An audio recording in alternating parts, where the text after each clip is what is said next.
Okay, good morning. So we have just gone through questions 1, 2, and 3 for JH2 on ions and ionic bonding. So last lesson, we actually went through ions and how ions are formed by loss and gain of valence electrons. But covalent bonding is different. Covalent bonding is formed by the sharing of valence electrons.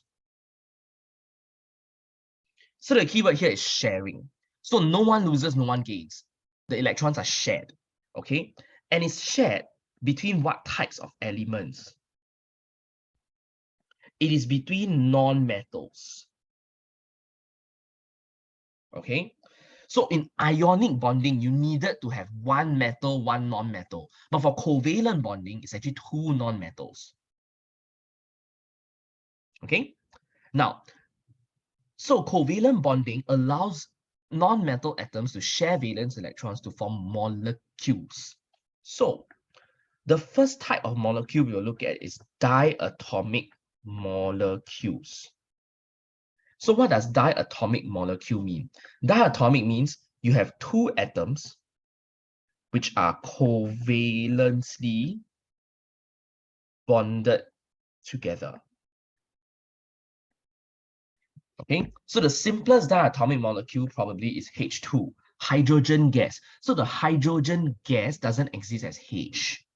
Hydrogen gas exists as H2, which is diatomic. So how will we draw the dot and cross diagram? Hydrogen is very straightforward. Firstly, you know it's sharing, so you must overlap the electron shell. Next, hydrogen is straightforward because it only has one electron in the first shell. Hence, it can only share one electron with the other hydrogen atom. So we can say that each hydrogen atom shares one valence electron with the other hydrogen atom. And the purpose of doing this sharing is so that they achieve a fully filled outer electron shell.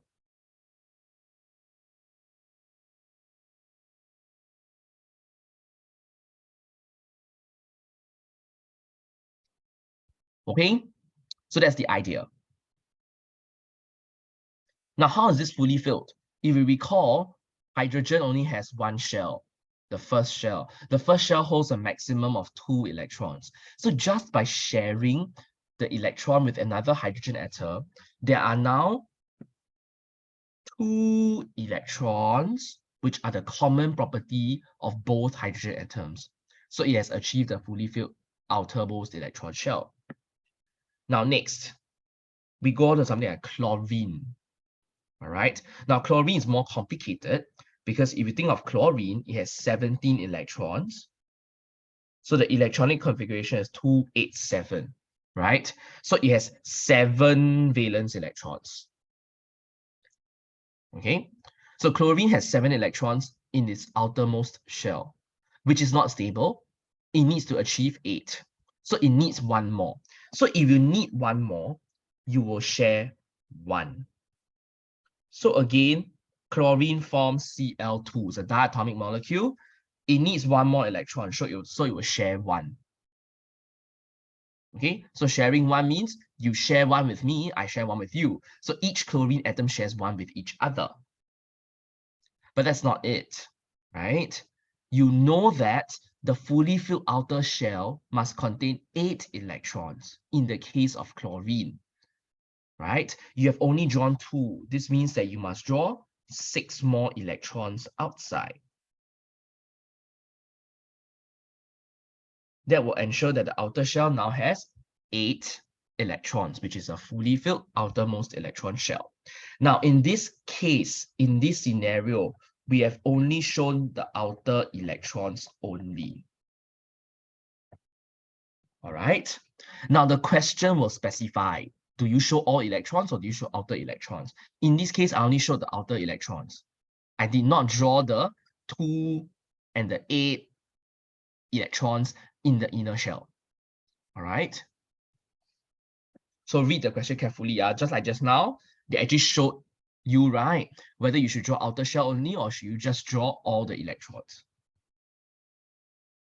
Okay, so we have seen for chlorine, chlorine has 7 valence electrons, therefore it needs one more. If you need one more, you will share 1 electron like this. So sharing 1 means 1 dot 1 cross. Next, we go on to oxygen. Now, oxygen has 8 electrons in total. Therefore, it's 2, 6. So now, you realize that oxygen is in group 6 because it has 6 valence electrons. So if you have 6 valence electrons, you need 2 more, right? That's why oxygen gains 2 valence electrons to form O2 minus. But that's ionic bonding. But here, this is covalent bonding. So how will oxygen bond to itself? Okay, so if it's covalent bonding, you overlap the shells. How will it bond to itself? You know that if it's 6 electrons, it needs 2 more. If you need 2 more, you share 2 electrons. So what is the meaning of the word share 2? So just now, share 1 is 1 dot 1 cross. Share 2 means 1 dot 1 cross, 1 dot 1 cross. So a total of 4 electrons are being shared.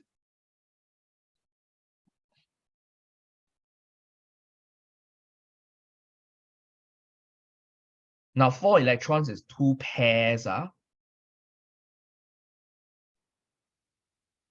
okay, are shared.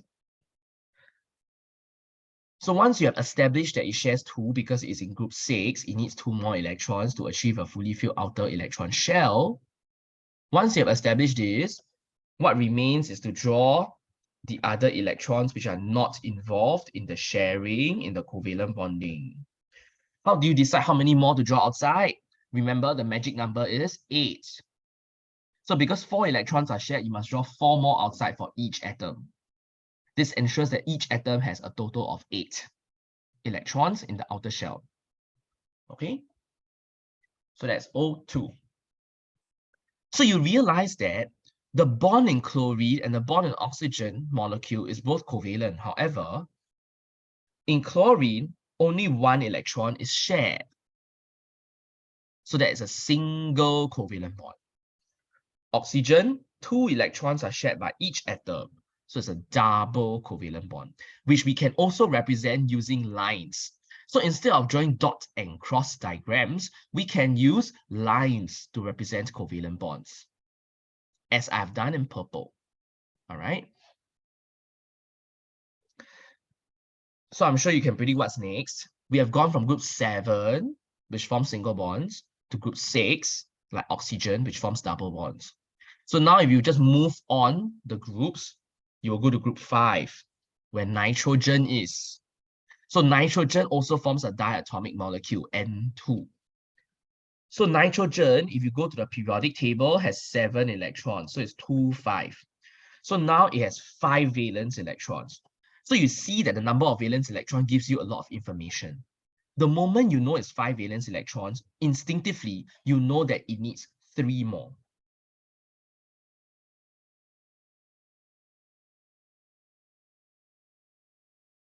It needs 3 more electrons to achieve a fully filled outer electron shell. So it needs to share 3. So then what does sharing 3 look like? All right. So just now we saw sharing 1 is 1 dot 1 cross. Sharing 2, 1 dot 1 cross, 1 dot 1 cross. So you do the same. Sharing 3 must now be 1 dot 1 cross, 1 dot 1 cross, 1 dot 1 cross. Okay, so it's a total of 3 pairs or a total of 6 electrons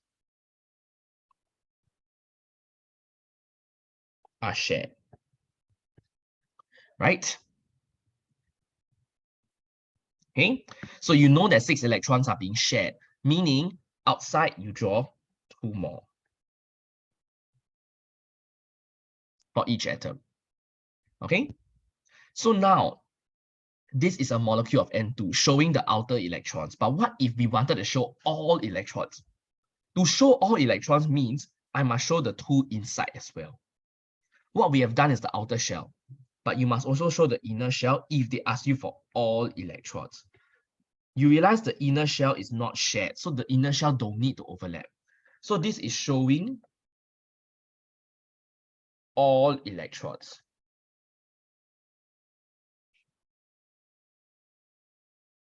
Okay, can? So this is Cl2, O2, N2.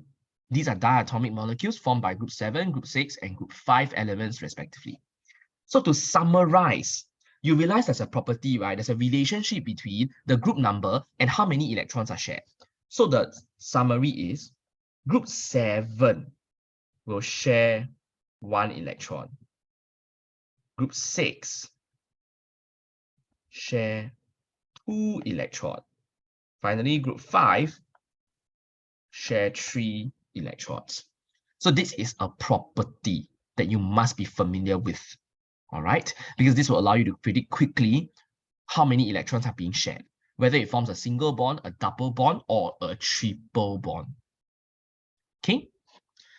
So that concludes diatomic molecules, which is the first part. So can you ensure that you have copied this down? Okay, and for those in the Zoom meeting, once you have copied this down, please give me a thumbs up to know that you're done. Okay? Okay, so that concludes diatomic molecules. Now let's move on to polyatomic molecules. So we have gone through diatomic, which is 2 atoms covalently bonded together. We have gone through how many electrons are shared. How is that related to the group the element is from? Okay, so the idea is to go periodic table and search which group the element is from. That will tell you a lot of information. But now let's move on to polyatomic molecules. So the meaning of word poly is many atoms. How many is many? We will have 3 or more atoms covalently bonded together. Okay, 3 or more atoms covalently bonded together. Okay, and that's polyatomic. Now, the idea is, all right, you will need, all right, to establish, whenever you have polyatomic, for example, H2O, H2O has 2 hydrogen and 1 oxygen, right? Whenever you have polyatomic, the first step is what will go into the center. The center must always be the atom that is in a smaller amount. So H2O, there's 2 hydrogens and 1 oxygen. So we choose oxygen to be in the center because there's only 1 of it. All right. So once you have established this, oxygen goes into the center. Then the hydrogens go to the side. Okay. Next, we will consider how many electrons the side atoms will share. So after considering the center, we consider the side. So in this case, hydrogen is at the side. How many electrons will hydrogen share? Hydrogen shares 1 electron always, because hydrogen only has 1 electron, so it can only share 1 electron. Okay. Whereas oxygen will want to share 2 because oxygen is group 6. That's why oxygen bonds to 2 hydrogen. Okay. Now remember the last step is you need to fill in the outer shell to ensure fully filled outer shell. So hydrogen, don't worry. Hydrogen, by sharing 1, is already fully filled. Hydrogen, no worries. It's the oxygens. Oxygen, you have drawn 4 electrons which are shared, meaning you need 4 more outside. Okay, that will make it a fully filled outer shell. Now, this is only showing outer electrons. I did not show the inner shell for oxygen. Okay, so this is how you draw it for H2O. All right. Now, another common molecule that we often ask, besides H2O, is CO2. So it's another common polyatomic molecule. So how would you draw CO2? So you will use the same 3 steps. First, what goes into the center? Just now for H2O, oxygen went into the center. right? But now for CO2, you got to decide what will go into the center. Put the atom in a smaller amount in the center first. So you could ask yourself, which one is in a smaller amount? The smaller amount is carbon. You only got one carbon. That means it's carbon in the center. And then oxygen at the side. You notice the ones at the side always bonds to the center atom. Okay? Next, now that you have established that carbon is at the center, we move on to the next step.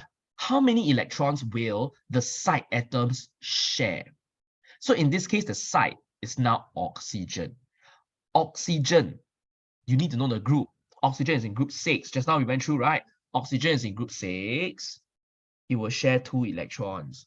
That's why knowing the group number is important. Once you know that, you know it shares 2 electrons. So it's 1 dot 1 cross, 1 dot 1 cross for each oxygen. Okay, so once you have established this, it shares 2 electrons, it's straightforward. The next step, fill in the outer shell to ensure fully filled outermost electron shell. So to make it fully filled, it must have 8 electrons in total, meaning I need to draw 4 more outside for each oxygen. That ensures that the oxygen has 8 electrons in the outer shell. How about for the carbon? Then you count. Carbon has 1, 2, 3, 4, 5, 6, 7, 8. So by sharing, carbon already has a fully filled outermost electron shell. So there's no need to add on any further electrons for carbon. Now, this is outer electrons only, but what if I wanted you to show all electrons? If I wanted you to show all electrons, you will need to draw the inner shell as well. But remember, the inner shell is not shared. We do not share the inner shell.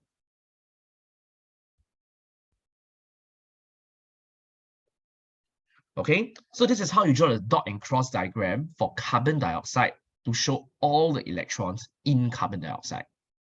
All right, including the inner shell, which is not shared. Okay, so let's take this down quickly before we move on to the physical properties of the simple molecular structure.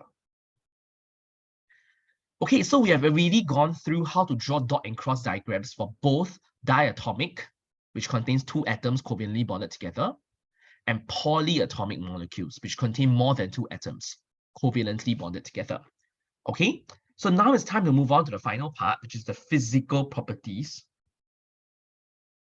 of simple molecular structures. Now, it is wrong to say that H2O is a covalent bond. It is wrong to say this. A bond is a force, right? So H2O is water. Water cannot be a force. So what is the correct way to say it? We say that H2O has a simple molecular structure. All right, so you must learn these 3 words: simple molecular structure. Simple molecular structure just means that that substance contains covalent bonding. All right, now the first important physical property is low melting and boiling points. Now, this is the opposite of the ionic compounds. Ionic compounds have high melting and boiling points. All right, but simple molecular structures will all have low melting and boiling points. And this is because in ionic compounds, those forces were strong. But now there are weak intermolecular forces of attraction between the molecules. Okay, so this keyword is weak intermolecular forces of attraction, which means that little energy is needed to overcome the weak intermolecular forces of attraction.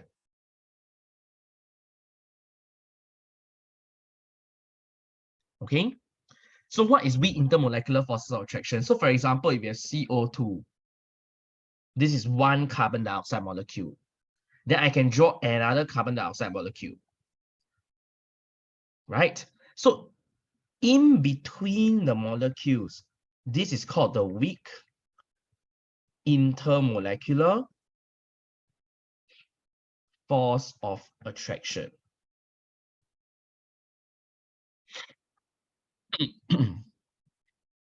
Okay. So because it's weak, it will require little energy to overcome. So there's a first important property, low melting and low boiling points. And that's why, okay, most simple molecules, they exist as gases at room temperature. Like carbon dioxide is a gas. It's a gas because the melting point and boiling point is low. And the reason why the melting and boiling point is low is because they are weak intermolecular forces of attraction. Now, the next important property is that it does not conduct electricity. It doesn't matter what state it is, it will not conduct electricity. Okay, so carbon dioxide doesn't conduct electricity.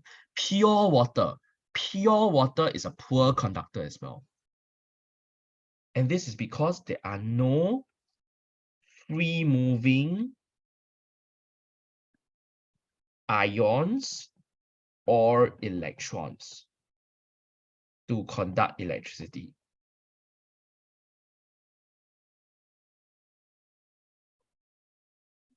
So unlike ionic compounds have ions which are charged. And when you melt or dissolve the ionic compound in water, they can actually move freely to conduct electricity. Okay. However, okay, for covalent simple molecular structures, there is no ion, there is no electron that can move freely. You need to write both. There are no free moving ions or electrons to conduct electricity. So like CO2, CO2 doesn't have ions, obviously, because it's not ionic compound. It doesn't have any free moving electrons as well. The electrons are either shared in the covalent bonds or they are actually in the inner shells. Even the valence electrons, they are not shared. They cannot move out of the shell so easily. Therefore, it's not free moving. Okay? And so these are the two main physical properties of simple molecular structures that you must be able to explain.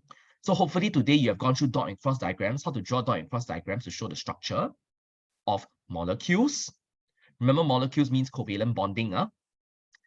Secondly, you must be able to explain the physical properties. Okay? Can?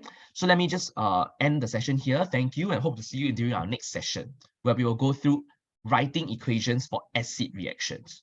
Okay, thank you.